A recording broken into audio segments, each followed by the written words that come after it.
Okay, happy Friday. Wow. Once again, I ask rhetorically, where did the week go? Where did today go? It's just a deluge, and it's not going to slow down. That's of course, part of the game. One of the primary planks in the platform to keep us all off balance, confused, and frankly, not wanting to participate in much of anything. A lot of people just want to get out. And the question I get quite often is, where can I go? Where can we go? It's not an easy call. I don't have an easy answer. I would just suggest that which I have suggested before. Go pull up a map that shows every American nuclear power plant and nuclear reactor. And don't get downwind from any of them. Don't even think about getting within 60 miles. That's a circular radius. Just don't go there. It's not going to happen. You don't want to be there. If the grid goes down, Fukushima will be all over the place. And the Northern Hemisphere is going to be in big trouble, if not totally unlivable. You have the damage Fukushima has done and continues to do as we speak right now is unprecedented. And let's just say that 8 or 10 of our nuclear power plants melted down. The Northern Hemisphere would be so radioactive, I don't think it could survive as a viable, hospitable place for humanity. That's how bad it is. And what's being done to protect our nuclear power plants? Are there any, think about this, are there any 24-hour armed National Guard, military, even mercenaries, former military who are hired out like Blackwater, protecting these plants? No, not that I've heard of. Are there any of these plants that actually have simple surface-to-air shoulder-fired missiles on standby to be used by people who should be on standby guarding the places? None of them. So, yes, somebody could take a twin-engine plane or a single-engine plane, load it with C4, and fly it right into the control room of a nuclear power plant. Goodbye. That's how easy real terrorism could happen. Right here. Okay, we're going to have some fun these first 2 hours tonight. I had a gentleman on last week, Marc Brinkerhoff, and his wife, Phyllis. They have spent a lot of time very nicely detailing a career's worth of UFO unidentified flying object images, whether they be video, stills, it doesn't matter. They are extraordinary. And if you look in guests, look under Mark's name, you'll see craft photos, and you'll see a montage of 10 different craft. And if I'm not mistaken, his wife, Phyllis, did all the work. He took the pictures, but together the two of them have really produced something extraordinary. So I wanted to spend more time. We have a number of emails asking about Mark and when would he be back. So I made room and we got him back on tonight. Hello, Mark. Can you hear me all right? We can hear you. Hi, Jeff. Hi. Hi. That's Phyllis. And I don't know if she's... Hi, Phyllis. Hi. Are you... Phyllis, do you have your own phone, or is Mark making you lean over his shoulder and speak into his? She's got a phone. No, I have my own phone. Very good. I think it's time. We're both on a You've phone. earned it. All right.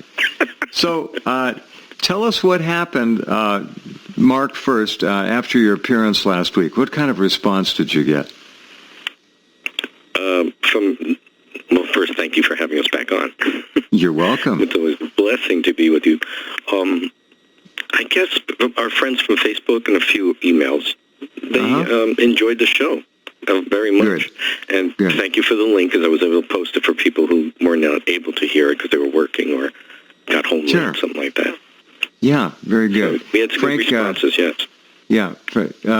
Donald Trump hasn't called yet. Well, we'll give him another chance.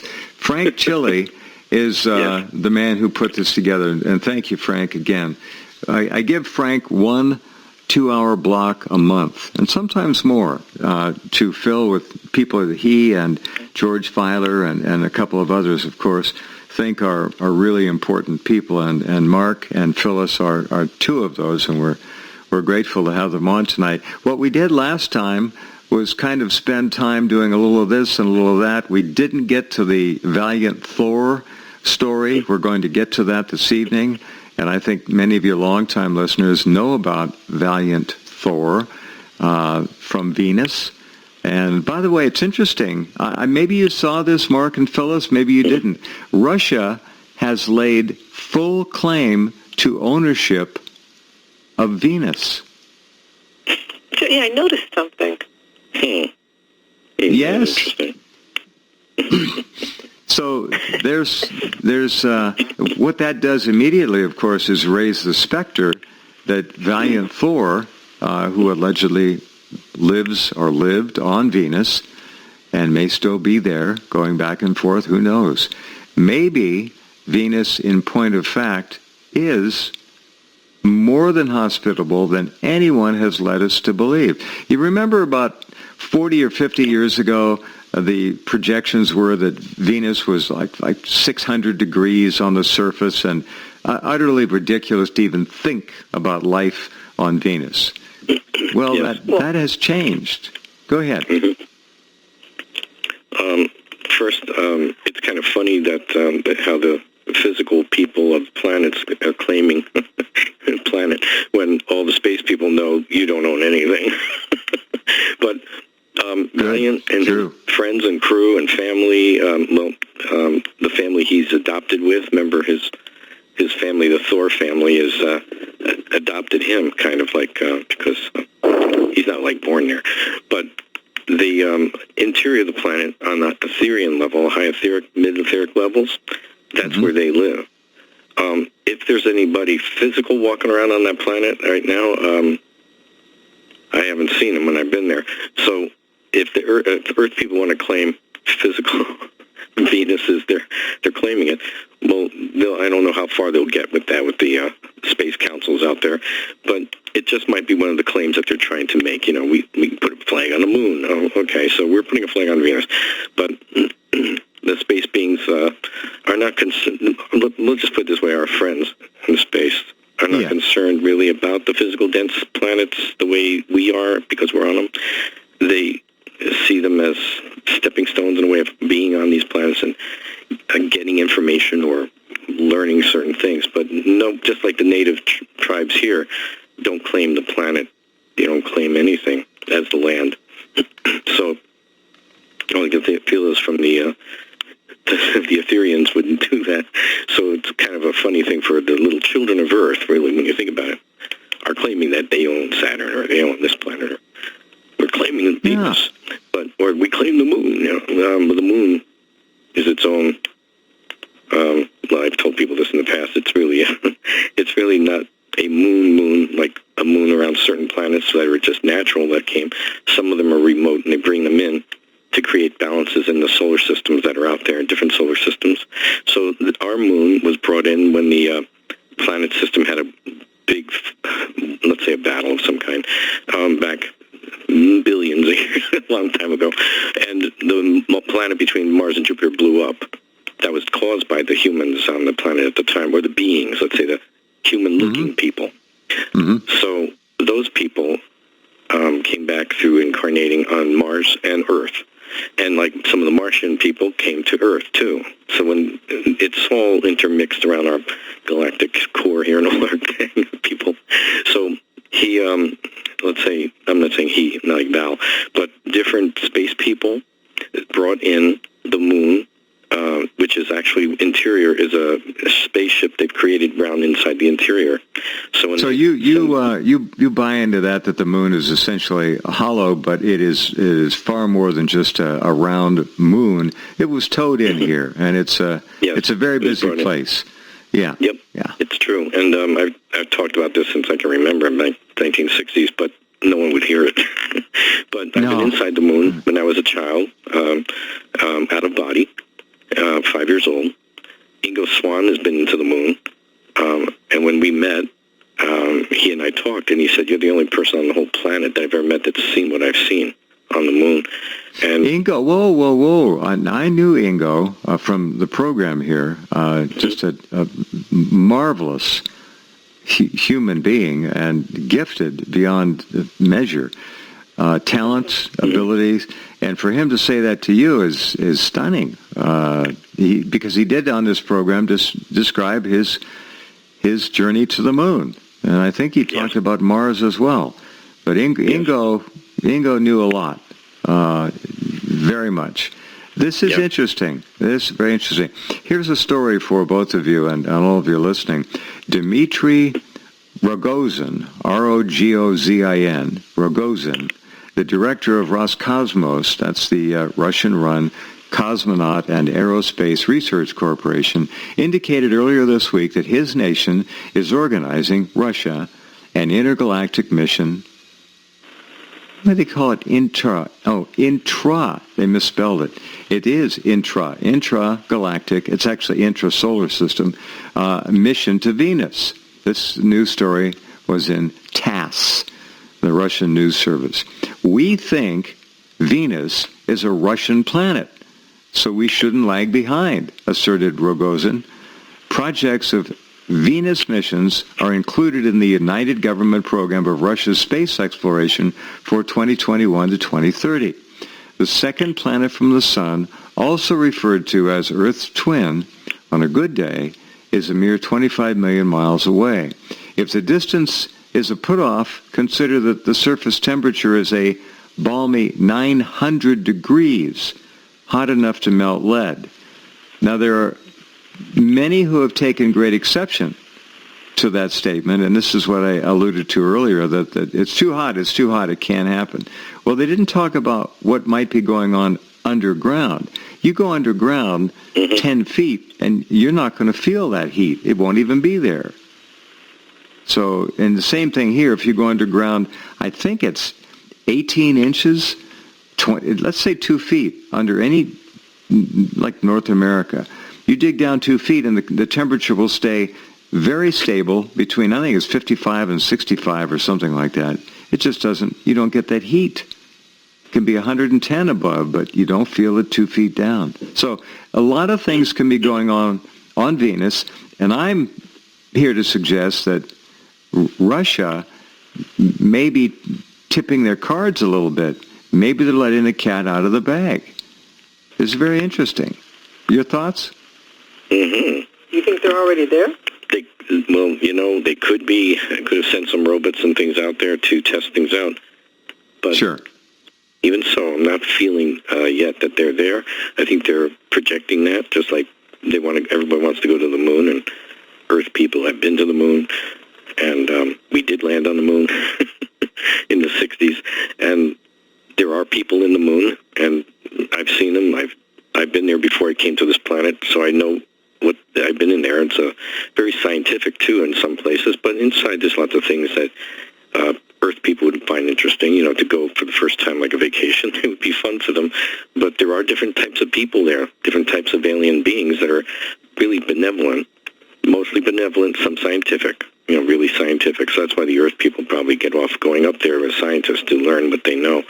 But again, even the aliens back then that I knew would always say, Earth's not ready for this information, and they don't trust the Earth people to not use weapons and things that are dangerous to others.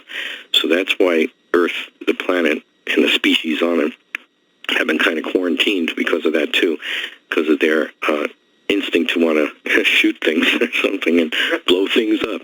But the rays that they use on these other realms and on these craft are mostly used for moving things, like moving an asteroid or getting one way far out of the way, which they do. A lot of times they pulse them out of the way to not hit the planets or different moons, but sometimes they have to hit the moons or different places. It's kind of interesting the way their things work with their galactic federations and confederations. The federations are more military, but the confederations that they have out there are the planetary alliance groups that have their own things that they do, but they all work together as a group, as for the good. It's like the Superman guys, like we're all here for working for the good of all.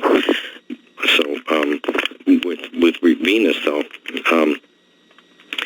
they could build underground on the physical density, and you won't be near any of the Etherians. They're invisible to the humans because they're on a higher frequency. They're just in different frequencies. When you say higher frequency, do we dare go to the construct of a different dimension, or is it just a different vibrational frequency on this dimension? Well, it's both. It's a frequency that's high and a frequency of vibration, and but it's also sometimes there's also the other dimensional space, like the third and fourth dimensional spaces, which we would call, if we were a lower frequency a dimensional space of the third and the fourth frequencies, our lower frequency realm of what we would call on our physical level, we would think of as a heaven realm. On the heaven realms, I have a whole thing we do it on the different levels, but the third and fourth frequencies and fifth dimensional planes, as you want to call them, the high frequencies of those planes are what we would say heaven realms, where you leave, when you leave your body, when it passes, you get to those realms.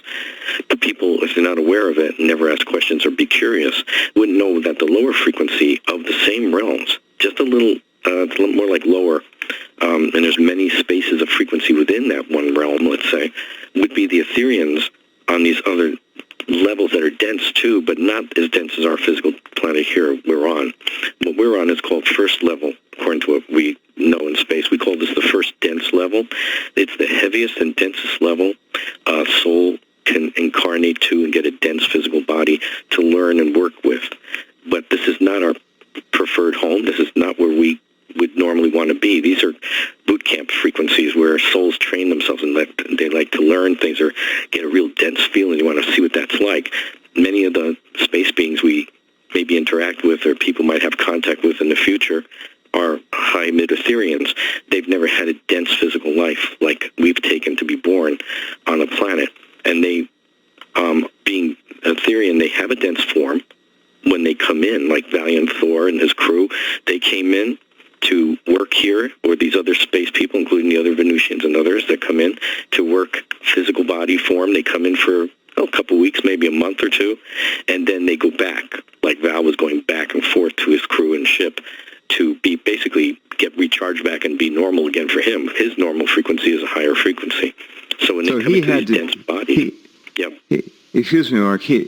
Valiant Thor had to downgrade to come in at this density and pass and function and communicate. So this is really the bottom of the barrel. That's what you're saying. It is it's heavy for them. And when I had the experience with Balthon, who met me in the park, that was his first time coming in to this dense physical, to have a body physical, to walk on the earth. And when he walked towards me, it looked like somebody walking through thick mud. He was so slow in walking, it was like painful to watch. Now, was this, are you talking smiling the whole time. Right. The alien I met in the park. Okay, this is not Valiant. This isn't Val Thor. No, Balthon. B-A-L-T-H-O-N. Balthon. Same. No, Bal. Bal. B-A-L. Got it. Not B-A-A-L. Bal. No. But Bal. No, B-A-L. All right. Balthon came from where? Venus? No, he's working within our solar system. And he would be considered, yes, a past Venusian. Yes, he could have been many times on Venus, like he's told me. I mean, many lifetimes. Many past times on Venus. And he comes from a different galaxy.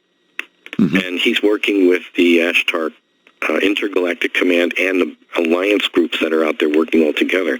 So he comes with an alliance group that is also working on one of the ships here around our planet Earth that are invisible to the scientists and invisible to the people looking up at the sky. These massive 2,000-mile long giant starships, like if you want to call them mid-small arc bonders, they're gigantic, and they have everything inside the planet's ecosystem so people can visit. It's a whole miniature planet, I guess, inside. These craft that are up there, you say invisible. Are they stealth, camouflaged, invisible, or are they actually invisible and we're able to see stars right through them? Or is it one of those rear screen projection things that we're seeing stars on the front side that are simply picked up on the back side and re-broadcast, so to speak, on the near side? Well, How does it you work? have both kinds. You have the ones that are more physical, like us, doing that camouflage effect with their frequencies. But then you have the crews and the other people we're talking about, including Val's people, who are higher dimensional people, little dimensional spaces, and they're invisible, and your rocket will go right through the space and not hit them at all. And they are on a higher different frequency. They just shift to the next frequencies, so they can still observe, but we're not touched. We're going to go. I'm going to go through this break with Marc and Phyllis. I want to make sure I get as much of this incredible story out as I can, so all of you listening in the future will say, "I wish they had talked more about this."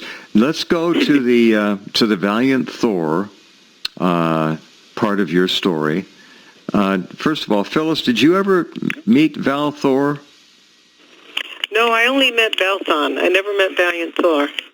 You did meet Balthon face-to-face, though, so to speak. Well, I met him in a lucid dream, out-of-body. shared out-of-body that Mark and I both had. And he introduced himself to me, and I got out of bed. I said, "You won't believe what just happened." And then Mark said, "Balthon, you were on the ship, and Balthon just introduced himself to you." We do a lot of shared out-of-bodies. Yes, I said, and he was far more attractive than you drew him. I know. I know.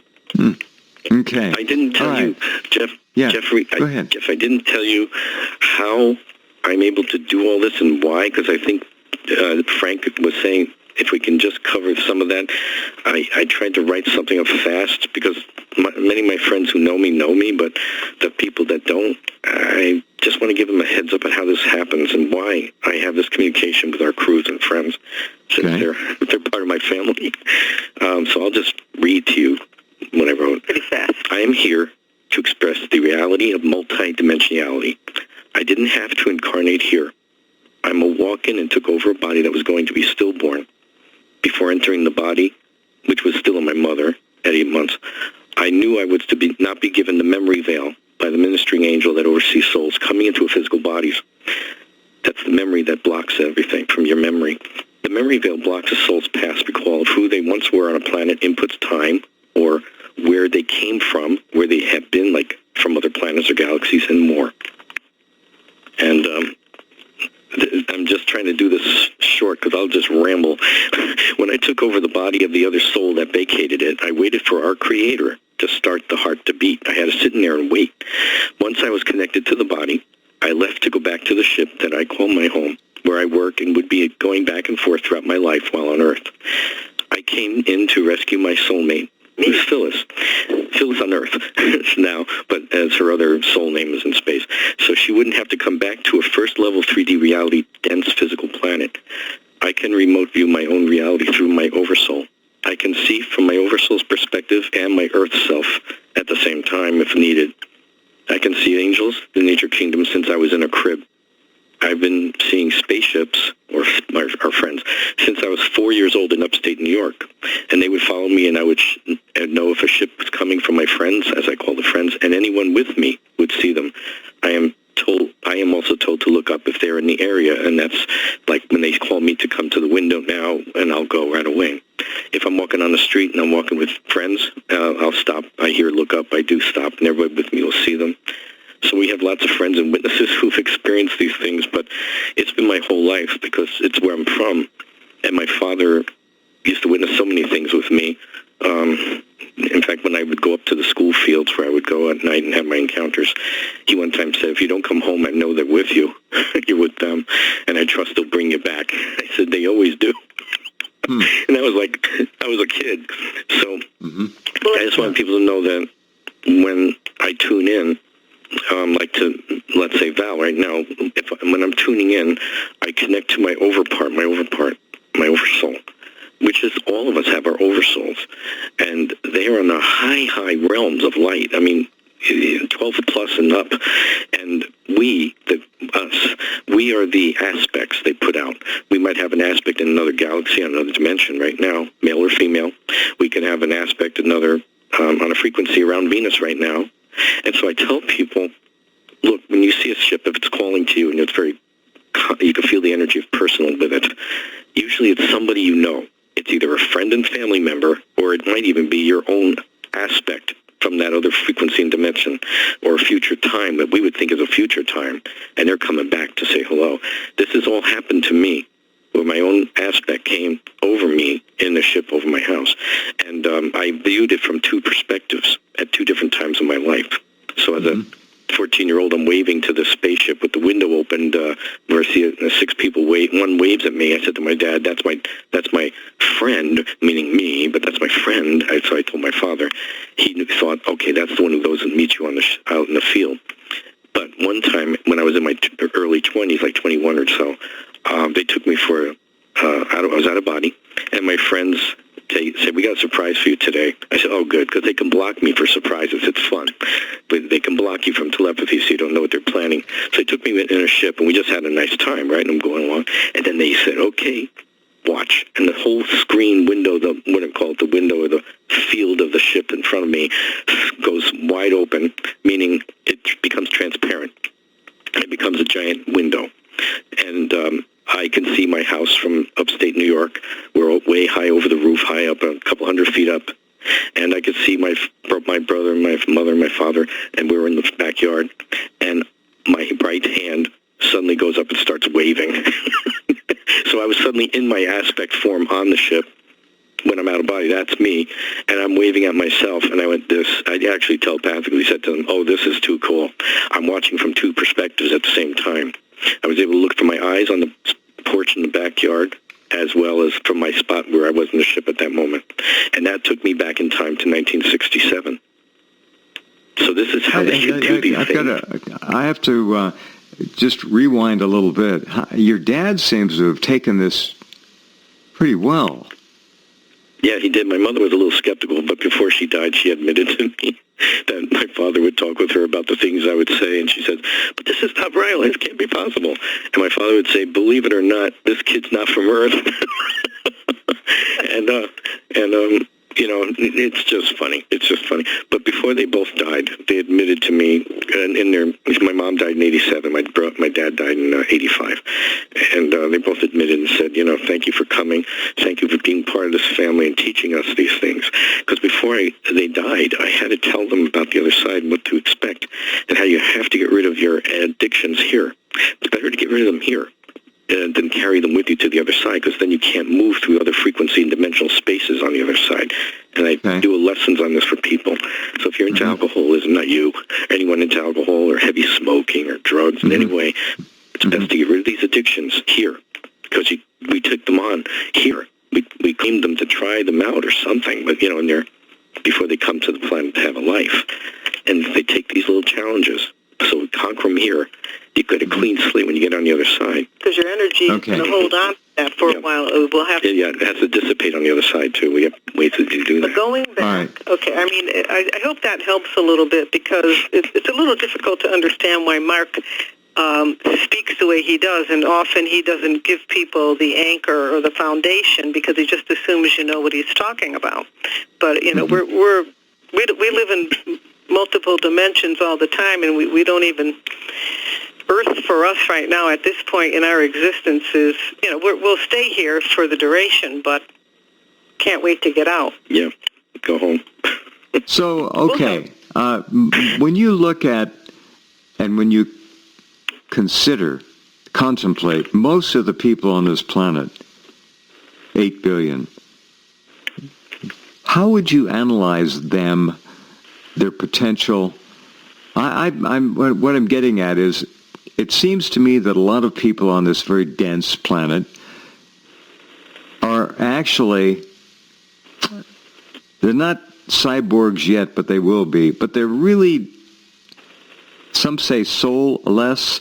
The more viper-like people will describe them as useless eaters. Who are most people on this planet, Mark? What is their purpose here? Are they going to matriculate and go on up to another vibration? Or is this pretty much the beginning, middle, and end for them? This is just their routine, their role. What do you think? That's a great question. I know I think I told you this last week. I told my father when I was about 8 years old or so, 7 or 8, and I said, people coming back to this planet in the late 70s and 80s and on are not going to be all the greatest. And he said, what do you mean? I said, well, there's good people, of course, everybody, there's good, but there's going to be a lot coming in to try to finish up some karma from other times, like, Maldek that blew up, that planet, and that they might not be the nicest people on the planet. They might be kind of, not meaning to be mean, but they will be. And that's a little kid saying, right? Today, I would say they don't have a conscience. It's as if they've been blocked. And I'll have to say that negative beings, let's say, we call them the fallen types, but they are here, and they are really ramping it up because they know their time is limited after 1948, when Israel became a country again. That was when the ancient teachings of Christ said, he said, I'll come back in that generation when Israel comes a country. And that's now. So now you're seeing a ramp up of negative and bad, evil stuff. Well, we have stabbing people, We have a planet of honestly, increasing psychopathy. These people are beyond sociopaths, many of them. They don't have any morals at all, not the type that we used to think were important. They're just walking around, taking what they can take. Many of them are, if they have any kind of feelings that we recognize as feelings, feel like they're victims. It's not my fault. I'm a victim. We've got this victim culture going on as well. But I think if we can round round this whole thing off, the great majority of people on this planet are not headed to a higher plane of existence in any great hurry. Well, not in this lifetime, but I just want to jump in and advocate for all the souls, because even the worst soul in existence can eventually evolve, but it may take, but not necessarily will. And many people don't. Are there not people here who don't have souls as you two might think of them, or do you think that every single person on this planet has a viable soul that simply needs to be nurtured and taken home? That would be a lot of people. I'm not sure if they have souls or not. What do you think? Yes, every life form that comes in to be born on a planet has a soul, every form. Now, I won't go into insects, but animals do have souls that can progress in time. And the humans that come in, sometimes they're possessed, sometimes they get possessed, and I mean it, really possessed, because if they have no belief systems and have no understanding or love for anything, including Creator, they are easily manipulated by these lower things. That vacuum, that void is quickly filled with Luciferian, satanic, dark, whatever you want to call it. And whatever we want. That's right. That's a problem on this planet, because I feel that that's the great majority of people, not the great majority. Let's say the majority. I don't know, 6 billion out of 8 billion. There are a lot of people who are physically going to not be around much longer. That's the best I can offer from all the people I've spoken to in a lifetime of watching this, not from your perspective, but we are headed toward the end times, as far as this go-around is concerned. Now, this planet is 4.5 billion years old, and in my opinion, to both of you, we as hominids, humanoids, or similar, maybe we were 15 feet tall, but this type of species has arisen on this planet and blown it time after time after time through technology, through greed.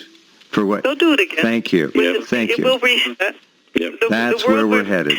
That's right. We're heading for a reset. We know that. Actually, Ingo got me interested in a website about a year and a half ago. Because you might know of it, and if no one knows of it, check it out. And he's the astrophysicist who was predicting maybe we had 30 years, but lately, because the magnetosphere is failing, it looks like whatever the reset may happen, it's a solar thing, and it's not global warming. It has to do with planetary alignment and energy. This is all celestially tied. Yes, Well, I don't know if it's astronomical as much as, I mean, some people think it's astrological, but it's, I don't know if that's what you meant, but this is just a cycle the planet goes through about every 12,000 years. That's what I've heard. That's the template that gets run over and over again. Well, let me say one more thing, because this is kind of funny. Then we'll get back to Val Thor. When Mark was drowning, how old were you? Oh, roughly probably 7. He was about 7 years old. He was drowning, and as he was heading for the light with his angel, at 7 years old. Now he didn't know. I'm guessing, about 7. He didn't know why he came. He didn't really know why he had come in at that point. He really didn't know until... Yeah, I thought it was just to help people. In his late teens that it was to get me. And why would he have to come in and get me? Because this is the last time this earth is going to... it'll be over in my lifetime. And so he was 7 years old. He was heading for the light, and he turns to his angel and he says, and I'm making the story much shorter than he would. And he goes, it's too bad. He said, I won't have enough time to find another body to get in. And you can tell him. You can tell him. Well, I saw the beautiful light. I mean, everybody. It draws you with love. It calls you home. I've seen it. Never happier in my existence when I saw that light and moved into it. It was unmitigated glory and joy and peace and bliss and love. The feeling was, I'm going home. And boy, was I happy. It is calling you home. It's home. But let me say this, though. The people doing negative, evil things are not seeing that light. They're not going to see that light. They get pulled down to other areas. Well, that basically goes back to my general thesis here, that not everybody on this planet is equal. They're different. A lot of them are different. But they're not condemned for eternity. That's the biblical. That's the what religions teach. They teach that people are condemned for eternity. Well, that's to control them. You got to scare them to control them. No. Yeah. Oh, okay. But anyway, when everybody gets a chance Mark to come was out. about to die, and he said that to his angel, and so they said, well, the body's not complete. She says to me, she goes, well, your body's not totally dead, although you're drowned. It's still got some action going on in the cells. So she said to me, do you want to try? So I said, yes. So remember, you're getting to that beautiful energy, right? And your love, the love. And I slowed up and I stopped, and it's like going, wait a minute. And I go, hold the horses. I said, I can't come back. I won't be able to come back. There'll be no time. And she said that. So to send me back. So I went back, and as soon as I was hovering over the water, coming down to the water, I was very high up. I guess a couple hundred feet up. Zooming down, at the time they pulled me up out of the water, and I snapped into the body like that. And I landed in, but didn't arrange the connection correctly because it was too fast. So I snapped to the head, but not the rest of the body correctly. I have to tell people how this works, but I can't, no time. But so all I was in my head, but not able to animate or move the body. I could only see out of the eyes. That was it. And to telepathy. And they pushed me to the shore. All these things went on. But my brother pulled me in a certain way and picked me up. I was little, and tilted me over, and all the water poured out of my mouth and my nose. And I was watching the water pouring out of me through the eyes because I couldn't move. And I was like, wow, there's a lot of water in there. But I was also a lifeguard as I got older, so I know what the heck happened. But so it was coming out of your lungs, your bronchial tubes, everything. It was just being coming out your nose, emptied everywhere. From your body. Okay. And there was no pain, nothing. I felt nothing. But when he pulled me up and did something else, he must have did something under my diaphragm. All of a sudden, air came in. He being your brother? Yeah. And he would have been about 14 or so. Or he's a kid, They don't know any better. Yeah. He didn't know. And it was one of his friends that held their foot on my back that held me underwater, and he didn't know that. I know that. So he pulled me out, all that. Are we talking about attempted murder here? They were kidding around. I was the kid. I was pretending to be a fish and going around. And manslaughter. I had no air left. I was coming up to get air, and the guy behind me puts his foot on my back and my lower back, and I'm on my tummy. So Clever I was down there. I thought he was just doing it. The kids, teenagers, right? Really, Yeah. I forgave him. But But because I wouldn't have this great experience, this was great, and no pain. Warmth engulfed me underwater, and I watched things happening 3D, and I said, in my head, I'm going, oh, this ain't good, because my hands started floating. Let's not forget the point of this. The point is he knew there was no time to come back to get another body. There wouldn't be enough time for him to find another body to walk into, to be able to get permission to come in and walk into. So that's why you had to have this one reanimated, so to speak. Right.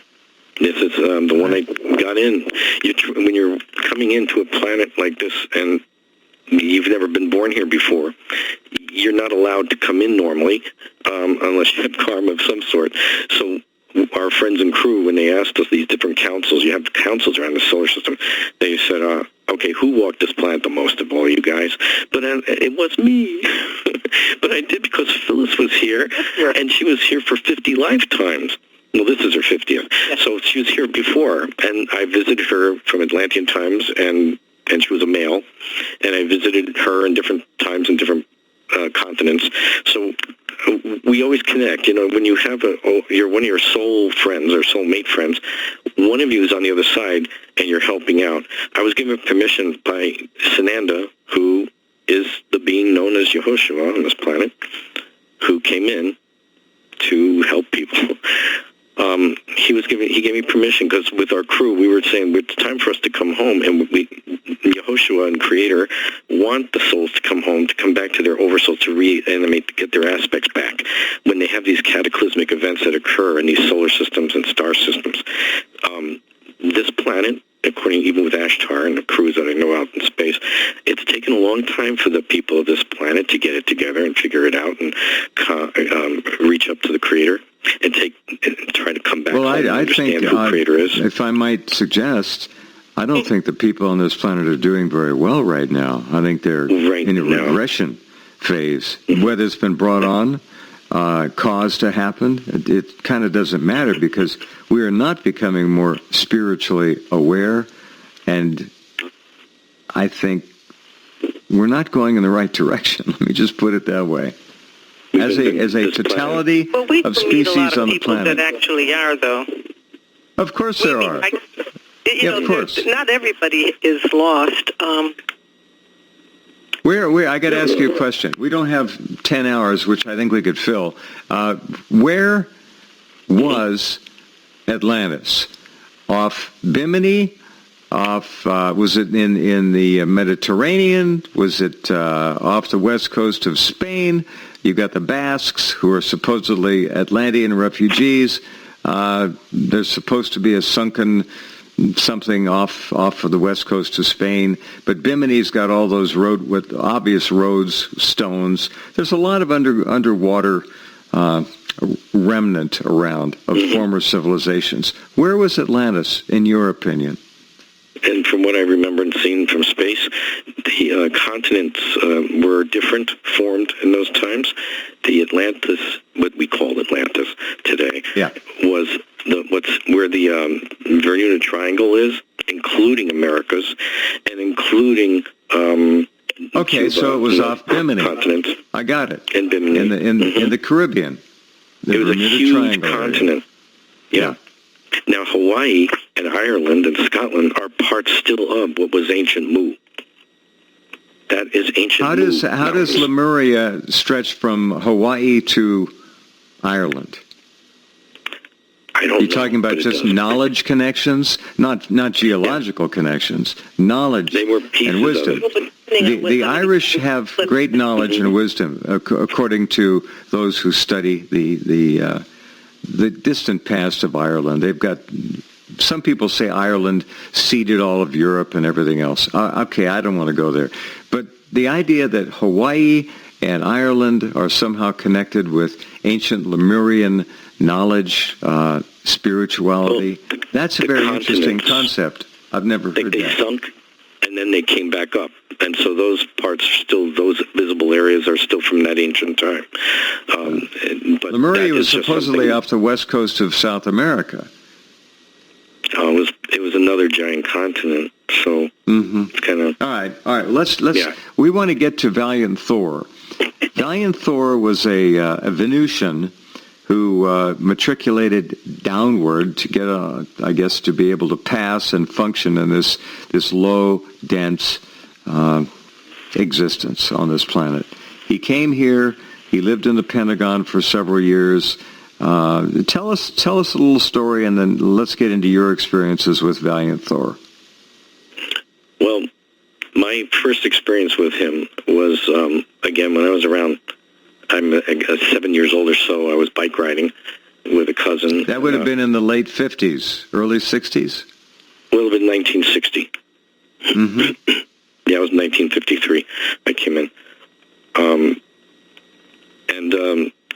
I just bike riding, and we had a dirt road. We were on one of these dirt roads that comes to a little main road. These are small mountain roads up in the middle of nowhere type roads. And so some neighbors' dogs that were friends of my friend dogs and all were barking and playing with us and following us.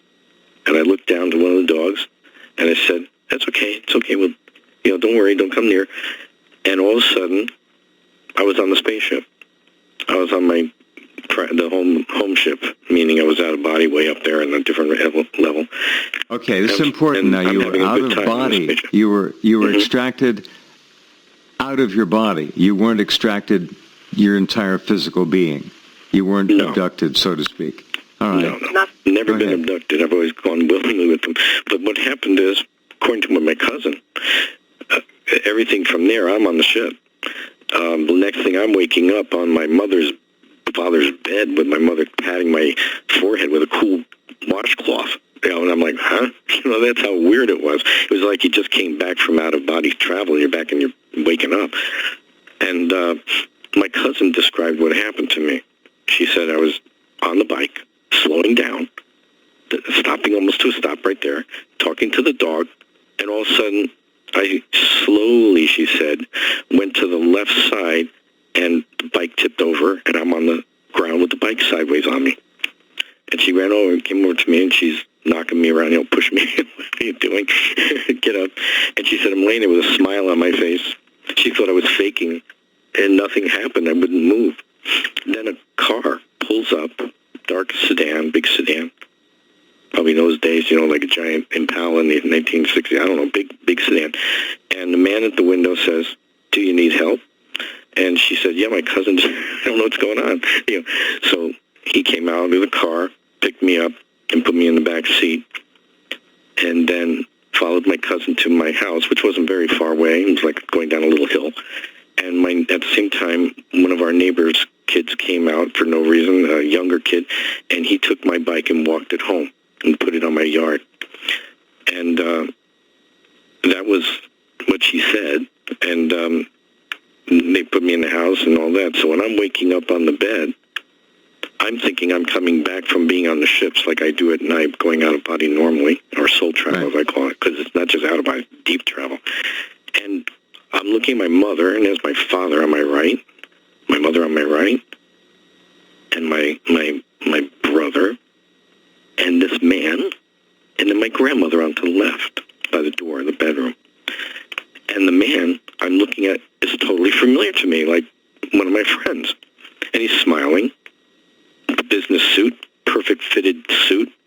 He had a white shirt, looked like a dark blue to almost black suit on, and a dark tie. Couldn't tell detail, but just a little dark tie. And my mother says, "Oh, look, are you okay?" I said, "Yeah." She goes, "You're not hurt." I don't have a bump on my head. There's no reason. I was just unconscious or something. I said, "No, I was out. I was out." Like, what happened? When I say I was out as a kid, I said I'm out, meaning home. But my mother wouldn't have gotten that message. But my father gets it when I said that to him. I said I was far out on the ships, and so I looked to the man at the end of the bed. He's just smiling, and he says to me, "Looks like you're good. You're all good now. Looks like you're all going to be fine now. I have to go." He turns and my grandmother takes him to the door in the living room. But that moment, I just knew who he was. And he had dark eyes, he had a slight tan, and he had that real cream look hair slicked back, kind of the way he looks in those films you've seen from Howard Benger's. Exactly like that. And it wasn't until I saw those pictures in the 70s in a book one of these books I had that had medleys of things. I said to my father, I said, look, that's the guy that was at the end of the bed. He says, yeah, that looks just like him. And when I'd asked my mother that day, who was that man? She said, he brought you back. He picked you up off the road. And I said, did he give you a name? And she said, no, just Val or Valiant, like that. That's all she told me. And then we got Golden Retriever when I was about 9, 8 or 9, and we named him Prince Valiant. But that was funny, right? We didn't even know. I was saying, we got to name him Valiant somehow. Yeah. So my dad came up with Prince Valiant, from the... Well, all the pictures that we have of Valiant Thor, he looked like a movie star. I mean, the guy was just perfectly he had a beautiful handsome. Smile. Yeah. As were the his fellow crew women, these beautiful people. He was tall. He was roughly, I'd say, 6 feet. He was taller than my father. I think my father was like 5'10" or 11. But it's interesting. He was just that, that commercial on TV, like the get your business suits made and you don't like the way you look, I guarantee it. That is what he looked like. He looked like that, like the way Michael Rennie looked in the Baby Earth Stood Still. I said so that's a very good overlay. Fitted, looking beautiful. And his glow of energy of love. The other thing I noticed about him as I got older, I said to my father, I said, how old is that guy? You think he's in his mid-20s? But the energy coming from him was somebody so much wiser that it was a beautiful energy and love. When he smiled, it was like, you're all good now. In my telepathy, I got, you're looking fine, you're going to be fine, that kind of thing. But he said those words like, looks like everything's going okay now, you're fine now. I'm going to go. I have to go. All right. And thanks to all of you for being here tonight. I'm tired. End of another very busy week. Hope you have a good time. You've still got a chance to put food away. Please do that. Just remember the DHS warning from 2 years ago this November that we should all be prepared. This was not a joke to be without electricity for 6 months. So take it for what it's worth, but there are many, many signposts along the roads we're traveling now that say, beware and prepare. Talk soon. Take care.